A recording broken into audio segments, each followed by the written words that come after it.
Want to have a look at a video that was uploaded over the last day or so by the chap on the left, Omar Al Qadri. There he is, pictured with on Taoiseach Micheál Martin.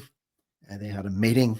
Several faith leaders, community leaders were summoned to speak with Micheál, talking about structuring communities and keeping everybody safe and protected. So, Umar, believe it or not, was not invited to that meeting. So why is he there? You might be wondering. Well, he invited himself. Yes, that's true. You're going to hear it from his own mouth here. He invited himself to this meeting and managed to blag his way in there and have a little photo opportunity with Micheál.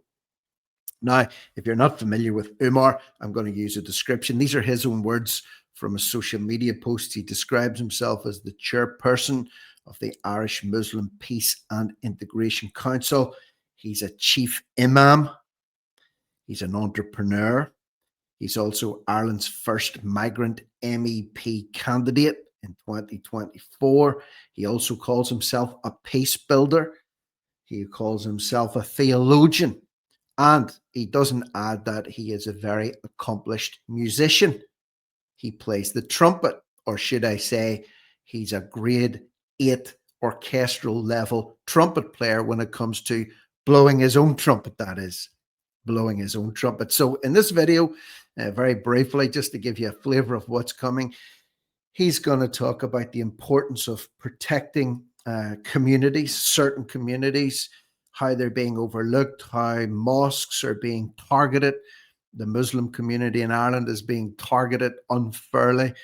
You're going to hear about him calling for more censorship. You're going to hear about him asking for tech giants to bow the knee to him and his demands. And also, believe it or not, you're going to hear for him calling for Irish children, primary school children, to be better educated to encompass diversity, inclusion, and whatever other woke values that he wants to have pumped into kids' heads. So I'm going to get right into this one here. Leave me your thoughts, comments, and opinions below. Share this content far and wide because it's important. This is straight out of this guy's mouth. This is how he sees Ireland at this point in time. And as you can see there, he's taken a photo opportunity to say that he met with Taoiseach Micheál Martin on the 1st of September, part of Taoiseach's meeting with leaders of faith and non-confessional groups, whatever that means, okay? Everyone's supposed to be equal, but certain people are being individually singled out and brought to the side by Micheál for a little bit of ego massaging, let's just say. So let's hear what Umar has to say. Jiagwech, Agus, Assalamu alaikum. Peace be with you all. I hope you're all doing well. I'm uploading this video to share with you about an important meeting that convened today in the Department of Taoiseach. The Department of Taoiseach invited leaders from various different faiths. He almost said they invited me, but they didn't. They didn't invite him. They invited some other guy who apparently is inactive. And then he got wind of it. And so he wrote in and basically begged to be asked along. So he almost said they invited me, but they didn't invite him. He invited himself. Faith communities as well as non-confessional communities to have dialogue with them.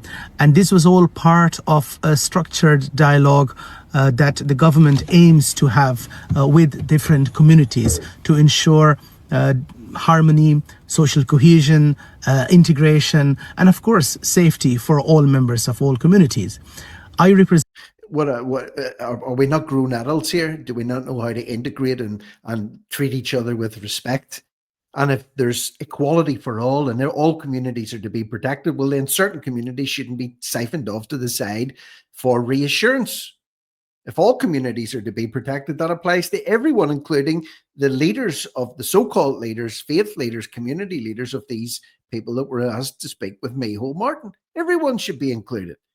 Represented the Irish Muslim Peace and Integration Council as well as the Islamic Centre of Ireland. It has been, of course, an honor to do so.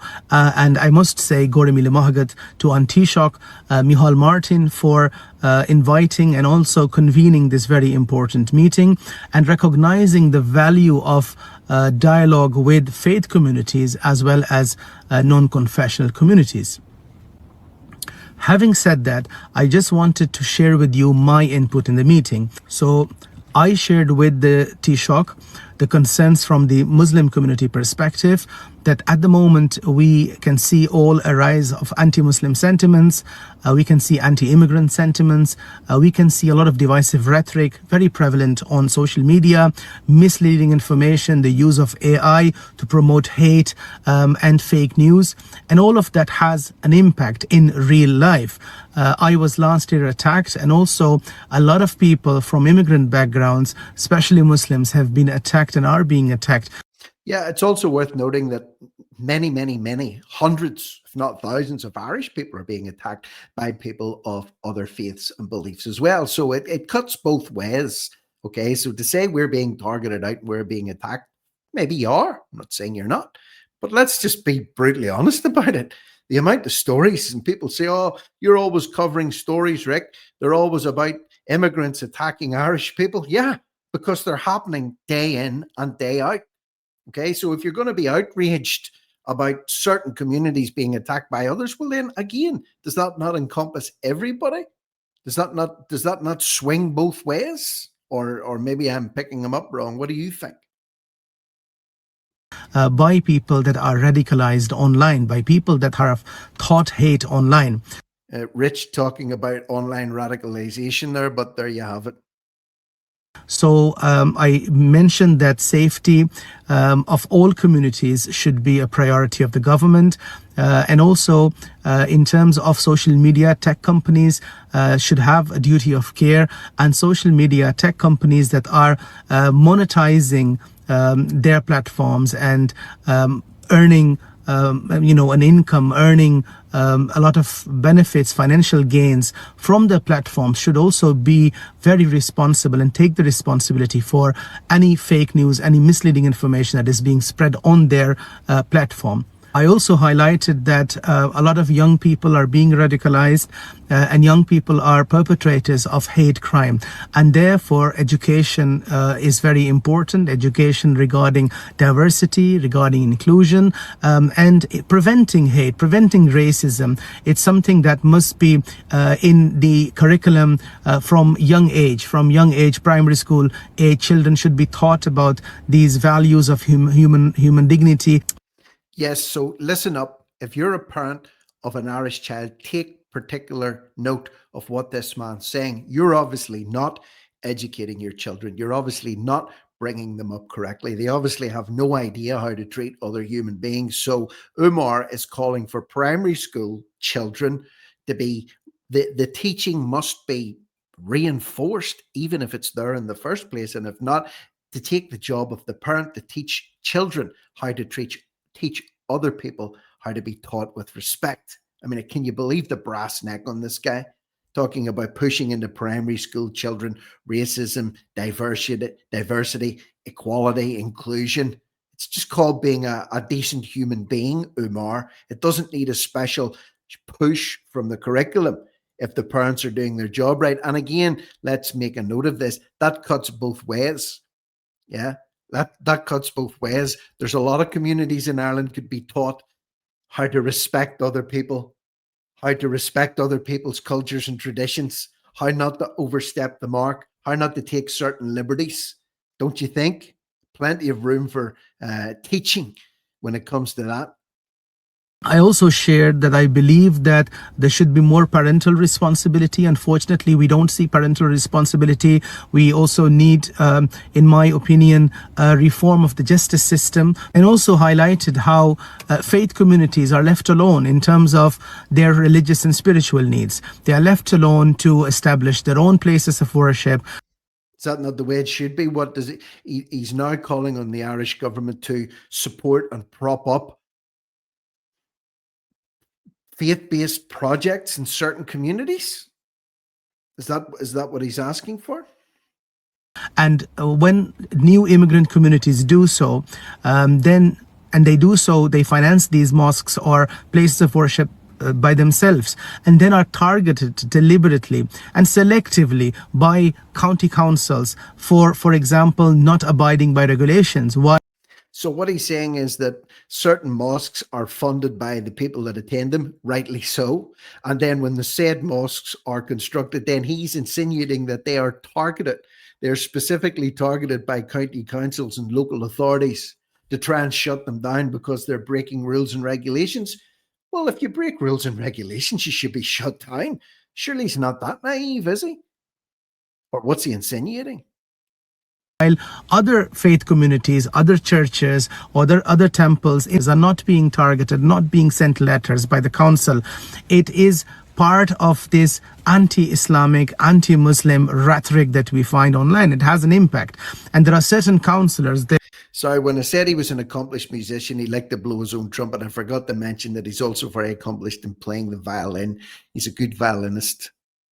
there are very few selected individuals that are sharing this kind of hatred, promoting this idea that somehow Muslims are coming to take over Ireland, and all these, all these false narratives. So highlighted that how a number of mosques had to close down, and they were selectively targeted by the county councils. So they were selectively targeted for closure by county councils. What, they didn't break any rules, regulations, or planning regulations? Is that what he's saying? Or is he suggesting the county councils acted wrongly and inappropriately? And let's not forget the huge mosque that was closed down for quite some time after footage leaked out of fistfights happening within there, and the school arm of that also closed down. So what, was that the local council's fault as well? And while other faith communities in the same industrial units, in the same areas, were not targeted at all. And this was clearly selective application, and that was motivated by anti-Muslim and Islamophobic. Look at how persecuted this man looks. Look at how downtrodden he looks. Look at how victimized he looks. Rhetoric rather than justice and fairness. Also highlighted the importance of ensuring that there is true representation of the various diverse communities. Mentioned that I, for example, only listen to this. This is the best part.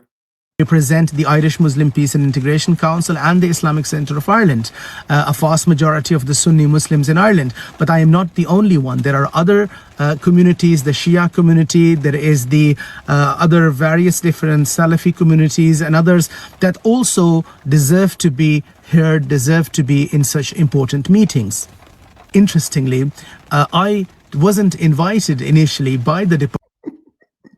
I wasn't invited. This meeting that he's banging on about, that he spoke his piece in and he made his points in, he wasn't even invited to it. Please note that down.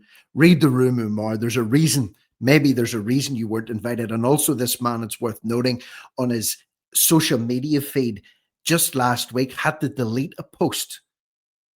The shame and the embarrassment after suggesting that horrific attacks that are taking place on young girls could be the fault of governments for not properly educating their asylum seekers, immigrants, and new arrivals to the parish, that the blame somehow lies at the feet of the government for not putting men in the picture, that it's not okay to attack, abuse, and kill young girls. But he had to delete that one. Maybe that's why he didn't get invited, possibly. But he still managed to wangle his way in. Department of Antishok. In fact, it was one of the Christian friends that I have that received an invitation, that contacted me and asked me whether I was invited at the meeting today. And I informed him that I wasn't aware. And in the email invitee list was only one person from the Muslim community that was invited. And that particular person is not active. He does not at the moment work because that Islamic Cultural Center has been closed for a number of months. So I had... Why? Why is the Islamic Culture Center been closed for a number of months? Why is he inactive? You not think Micheál Martin would have known that? Or maybe he's just completely uninformed. The Office of Antishok is completely uninformed. Emailed the Department of Antishok. And then they invited me. And in my email, I actually asked them to invite the Imam of the Islamic Foundation of Ireland, Imam Yahya from the Dublin Mosque, and I asked them to invite also Imam Dr. Ali Al Saleh from the Shia Muslim community. Now, I'm not sure whether they did get the invitation. I did get the invitation, and this is how I was there. And I made sure that I wasn't only representing my organizations, but I was representing the voice of the Muslim community in Ireland. And I hope that I did justice, and apologies for any of my shortcomings. I hope that you can forgive that. I think such dialogues are extremely important, significant, and also among the different faith communities, we established good links. We are going to work together for shared harmony, dignity for all in Ireland, and for a society where everybody feels at home and there is social cohesion. That's very nice. So there you go. That's the bottom line here. He didn't get invited, but he got wind of it. One of his Christian friends told him, he said, "Are you coming?" "Oh, I don't know anything about it." Then he figured out that he wasn't on the invite list, so he got himself on the invite list, and not just him, but an extra couple of imams as well. That's very decent, very generous of him to be thinking about his friends in that respect. So there we have it. More censorship, teaching Irish children in primary schools not to hate, not to be racist, not to be hateful.